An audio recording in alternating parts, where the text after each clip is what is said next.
छोटे बच्चों में काफ़ी कॉमन ऐसा प्रॉब्लम है, स्पेशली वो बच्चों में जो 1 साल से छोटे हैं, क्योंकि इस टाइम पे जो है बच्चों की इम्यूनिटी सिस्टम बहुत ही वीक होती है, इसलिए उनको जो है वायरस इन्फेक्शन बहुत जल्दी से हो जाता है। और जब भी बच्चों को सर्दी खांसी होती है, पेरेंट जो है घरेलू उपाय ढूंढते हैं जिससे उनकी ये सर्दी खांसी जो है जल्दी से ठीक हो जाए। तो बस आज मैं आपके लिए एक ऐसा ही घरेलू नुस्खा लेके आई हूँ जो मैंने मेरी बेटी के ऊपर बहुत बार यूज किया है, और ये मैंने सिर्फ मेरी बेटी के ऊपर ही नहीं, मेरे ऊपर भी बहुत बार यूज किया है, क्योंकि ये जो नुस्खा है बिल्कुल सेफ है प्रेग्नेंट वुमन और ब्रेस्ट फीडिंग मॉम के लिए।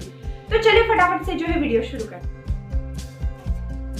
तो इस रेमेडी के लिए हमें चाहिए नीलगिरी ऑयल या तो टी ट्री एसेंशियल ऑयल, क्योंकि ये जो दोनों ऑयल होते हैं इसमें एंटीबैक्टीरियल और एंटीसेप्टिक प्रॉपर्टीज होती है, जिसकी वजह से जो है ये कफ और कोल्ड में और या फिर कोई भी रेस्पिरेटरी इशू है उसमें बहुत काम करता है। और जब आप ये रेमेडी यूज करोगे तब जरूरी नहीं है कि दोनों ऑयल आपके पास हो, आप कोई एक ऑयल यूज कर सकते हो जो भी आपके पास इजीली अवेलेबल है।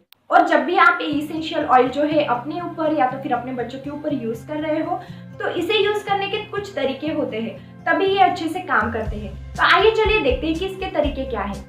तो इसेंशियल ऑयल यूज करने का पहला तरीका ये है कि आप एक कॉटन बॉल लो या तो फिर एक टिश्यू लो, जिसके ऊपर आप 1 या 2 ड्रॉप ऑयल डालो और इसे जो है आप बच्चों से कुछ दूरी पे रख दो।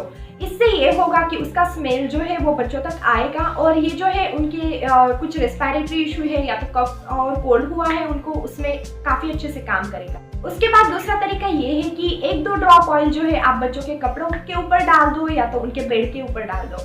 इससे ये होगा कि उससे उसका जो स्मेल है बच्चों तक आएगा और इससे जो है उनका अगर कफ और कोल्ड से नाक अगर बंद हो गया है तो वो खुलने में हेल्प होगी। उसके बाद तीसरा तरीका ये है कि आप 3 ड्रॉप इसेंशियल ऑयल के ह्यूमिडिफायर में डाल दो या तो फिर फेशियल सोना अगर आपके पास है उसमें डाल दो। और अगर ये दोनों चीजें आपके पास नहीं है तो आप एक बाउल में जो है उबलता पानी ले लो और उसमें 3 ड्रॉप इसेंशियल ऑयल के डाल दो। और ये जो चीजें हैं आप बच्चे के बेड के पास या तो फिर क्राइट के पास रख दो। इससे ये होगा कि उससे जो स्टीम जनरेट होगी वो इसेंशियल ऑयल रिलीज करेगी और जब वो स्टीम बच्चे की नाक तक पहुंचेगी तो उनकी बंद नाक जो है वो खुल जाएगी।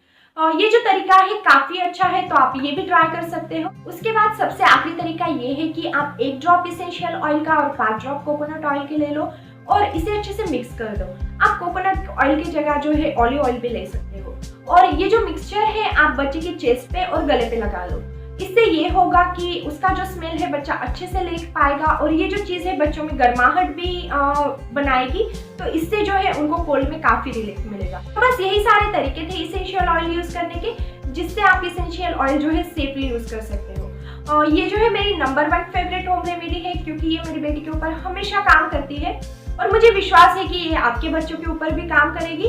तो प्लीज इसे जरूर ट्राई कीजिए और आपको अगर मेरा आज का वीडियो अच्छा लगे तो इसे लाइक करना और शेयर करना मत भूलिए, क्योंकि बहुत सारे पेरेंट और बहुत सारे ऐसे बच्चे हैं जिन्हें इस होम रेमेडी की जरूरत है।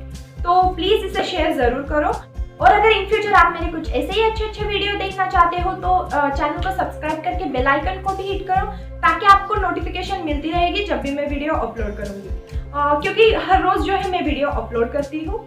तो बस आज के लिए